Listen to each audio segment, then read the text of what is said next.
வணக்கம் நண்பர்களே. ஜாதக சாஃப்ட்வேர் வாங்கி யூஸ் பண்ணுறவங்களுக்கு பிரிண்ட் கொடுக்கும்பொழுது எனக்கு பிரிண்ட்டே வரமாட்டேங்குது, அதாவது ஒரு பிடிஎஃபாக அதை கன்வெர்ட் பண்ண முடியல அப்படின்னு சொல்கிறீங்க.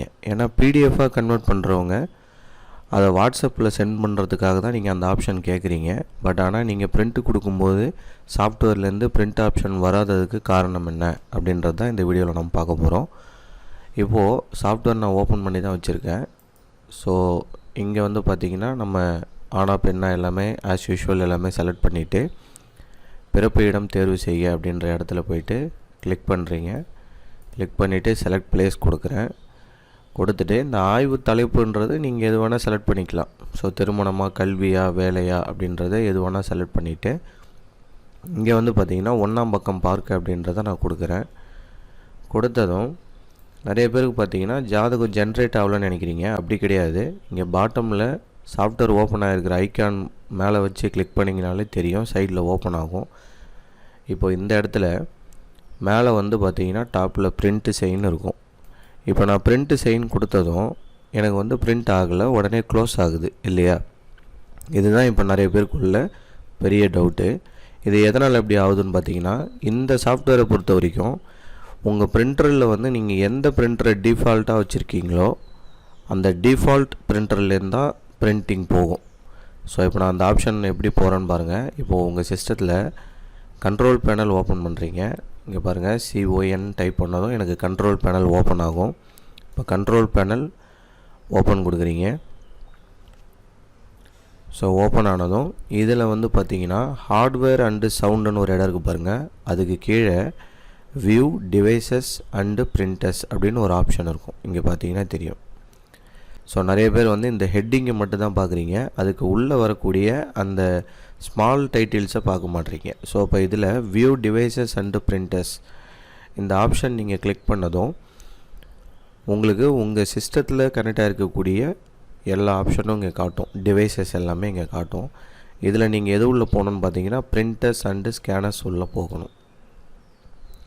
போனதும் இப்போ பாருங்கள், இப்போ என் சிஸ்டத்தில் வந்து நான் பேப்பராக பிரிண்ட் எடுக்கிறதுக்கான பிரிண்டர் எதுவுமே நான் கனெக்ட் பண்ணல. இதில் 3 பிரிண்டர் தான் இப்போ காட்டுது.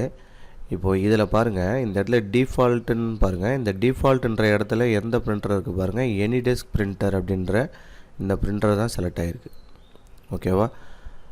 அப்போ இதில் பிரிண்ட் இருக்கும்போது நீங்கள் எவ்வளோ தடவை சாஃப்ட்வேர்லேருந்து பிரிண்ட் கொடுத்தாலும் பிரிண்ட் அவுட்புட் வராது. அப்போ நான் என்ன பண்ணுறேன்னு பாருங்கள், இந்த க்யூட் பிடிஎஃப் ரைட்டர்னு இருக்குது பாருங்கள், ரெண்டாவது அதை கிளிக் பண்ணுறேன். அதை கிளிக் பண்ணிவிட்டு மேலே இந்த இடத்துல பார்த்தீங்கன்னா உங்களுக்கு செட் ஆஸ் டிஃபால்ட்னு ஒரு ஆப்ஷன் இருக்கும். இந்த செட் ஆஸ் டிஃபால்ட்டை கிளிக் பண்ணிட்டீங்கன்னா இங்கே பார்த்தீங்கன்னா பிரிண்டர் ஸ்டேட்டஸ்ன்ற இடத்துல பாருங்கள் டிஃபால்ட் அப்படின்னு வந்துடும். இந்த இடத்துல இதை மட்டும் நீங்கள் பண்ணிட்டாலே போதும். இல்லைனா உங்கள் சிஸ்டத்தில் மைக்ரோசாஃப்ட் பிரிண்ட் டு பிடிஎஃப் வந்து எல்லா சிஸ்டத்துலேயுமே காமனாக இருக்கும். அதையும் நீங்கள் போயிட்டு டிஃபால்ட்டாக செட் பண்ணிக்கலாம். ஓகேவா? இதை டிஃபால்ட்டாக செட் பண்ணால் என்ன ஒரு சின்ன இஷ்யூ வரும்னு பார்த்தீங்கன்னா, உங்களுக்கு தமிழ் ஃபாண்ட் வந்து நீங்கள் வாட்ஸ்அப்பில் யாருக்காக செட் பண்ணும்போது அந்த ஃபாண்ட் வந்து மேபி கொஞ்சம் உடஞ்ச மாதிரி வரலாம். அதுக்கு தான் வந்து நான் வந்து யூஸ் பண்ணுறது க்யூட் பிடிஎஃப் ரைட்டர். இது கூகுள்லே வந்து உங்களுக்கு ஃப்ரீயாகவே கிடைக்கும். நீங்கள் ஜஸ்ட்டு க்யூட் பிடிஎஃப் ரைட்டர்னு இங்கே பாருங்கள், கூகுளில் சர்ச் பண்ணாலே உங்களுக்கு அந்த ஆப்ஷன் உள்ள போகும். ஏன்னா இதுவும் நிறைய பேருக்கு டவுட்டாக இருக்குது, இது என்னால் டவுன்லோட் பண்ணவே முடியல அப்படின்ற மாதிரி ரொம்ப சிரமப்படுறீங்க. இதில் ஒன்றுமே இல்லை.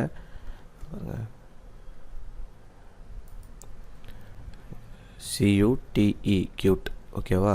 க்யூட் பிடிஎஃப்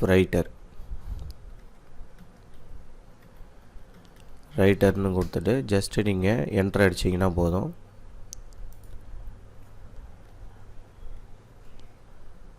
க்யூட் பிடிஎஃப் ரைட்டர்னு கொடுத்துட்டு ஜஸ்ட்டு என்ட்ரு அடிச்சிங்கன்னா உங்களுக்கு அந்த பேஜ் வந்து ஓப்பன் ஆகும்.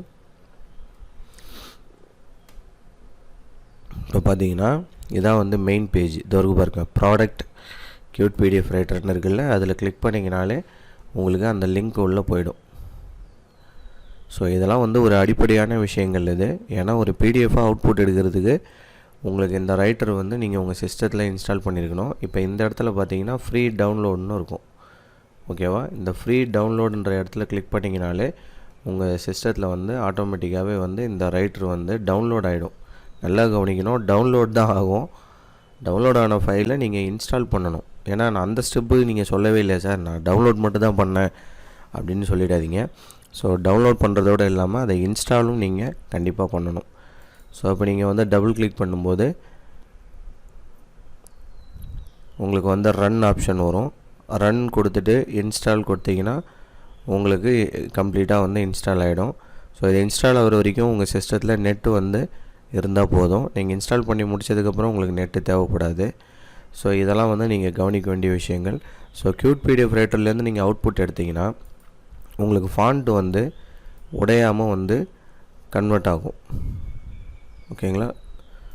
இவ்வளோ தான் இதில் விஷயங்களே. இதில் நெக்ஸ்ட்டு வந்து என்ன எரர் வரும் அப்படின்னு பார்த்தீங்கன்னா, நிறைய பேருக்கு ஜாதகம் ஜென்ரேட் பண்ணும்போது, அதாவது இந்த 1ஆம் பக்கம் பார்க்கணும்போது எரர் வருதுன்னு சொல்லுவீங்க. ஏன் அது எரர் வருது அப்படின்னு பார்த்தீங்கன்னா, உங்களுடைய சிஸ்டமில் டைம் அண்டு டேட் ஃபார்மேட் வந்து மாறி இருந்ததுனாலும் வரும். எப்படி நான் சொல்கிறேன் அப்படின்னு பார்த்தீங்கன்னா, ஃபஸ்ட்டு டேட்டு, 2வது மந்த்து, 3வது இயர், இந்த ஃபார்மேட்டில் இருக்கணும். ஓகேவா? இப்போ நிறைய பேருக்கு பார்த்தீங்கன்னா ஃபஸ்ட்டு மந்த் இருக்கும், 2வது டேட் இருக்கும், 3வது இயர் இருக்கும். இந்த ஃபார்மேட்டில் இருந்ததுன்னா உங்களுக்கு வந்து சாஃப்ட்வேர்லேருந்து அவுட்புட் வராது. அப்போ நீங்கள் எங்கே போகணும் அப்படின்னு பார்த்தீங்கன்னா, கண்ட்ரோல் பேனலில் இந்த இடம் பாருங்கள், மேலே கிளாக் அண்டு ரீஜன் அப்படின்னு இருக்கும். இது எந்த இடத்துல இருக்குன்றதை நான் காமிக்கிறேன் பாருங்கள். இந்த கேட்டகரின்னு இருக்குல்ல, இந்த வியூ கேட்டகரி, இந்த ஆரோ கீ இருக்குது பாருங்கள். இங்கே கிளிக் பண்ணிவிட்டு இந்த ஸ்மால் ஐக்கான்ஸ்ன்னு மாற்றிக்கோங்க. ஸ்மால் ஐக்கானாக மாற்றினீங்கன்னா இந்த மாதிரி வரும் உங்கள் சிஸ்டத்தில். இதில் தோருக்கு பாருங்கள் ரீஜன், இந்த ரீஜன்ன்ற இடத்துல கிளிக் பண்ணிவிட்டு இங்கே பாருங்கள். இப்போ நீங்கள் உங்கள் சிஸ்டத்தில் இந்த மந்த்து டேட்டு இயர் இந்த ஃபார்மேட்டில் இருக்கும். அதை நீங்கள் என்ன பண்ணணும், டேட்டு மந்த்து இயர் இந்த ஃபார்மேட்டுக்கு மாற்றிட்டு மறக்காமல் அப்ளை கொடுக்கணும். அப்ளை கொடுத்துட்டிங்கன்னா உங்களுக்கு அந்த எரர் இல்லாமல் சால்வ் ஆகிடும். ஸோ ஜாதக சாஃப்ட்வேரில் வரக்கூடிய சின்ன சின்ன எரர்ஸை நம்மளே வந்து சால்வ் பண்ணலாம். ஸோ அதுக்காக தான் இந்த வீடியோ போட்டிருக்கேன். ஏன்னா நிறைய பேர் வந்து ரொம்ப நாள் வந்து யூஸ் பண்ணாமலே இருந்துட்டு சிஸ்டம் வந்து ஓஎஸ் போட்டதுக்கப்புறம் எனக்கு யூஸ் பண்ண தெரியல, இந்த மாதிரி எரர்லாம் வருது அப்படின்னு சொல்கிறீங்க. ஸோ அவங்களுக்காக தான் இந்த வீடியோவே. ஓகேங்களா? ஸோ இந்த வீடியோ வந்து உங்களுக்கு யூஸ்ஃபுல்லாக இருந்திருக்குன்னு நினைக்கிறேன். தேங்க்யூ ஃபார் வாட்சிங். Please support my channel. Thank you.